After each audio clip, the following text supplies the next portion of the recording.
Hoy vamos a hablar de 3 mitos que arruinan tus notas. Mito 1. Subrayar y releer. Pensamos que subrayando con diferentes colores y releyendo vamos a conseguir aprobar. Esto es un aprendizaje pasivo y el cerebro se duerme. Mito 2. Me tiro toda la noche estudiando y tomo cafés para ir refrescándome. Falso. Así lo que vas a conseguir es estar mucho más cansado. Ya lo hemos dicho anteriormente, si no duermes, no recuerdas. Mito 3. Cuantas más horas estudie, mejor.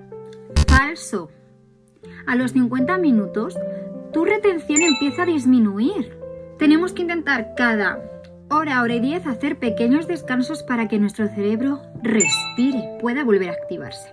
Cuéntame, ¿cuál de estos errores cometes tú? Déjamelo en comentarios y suscríbete. Y descarga la app de Bell, disponible en iOS y Android.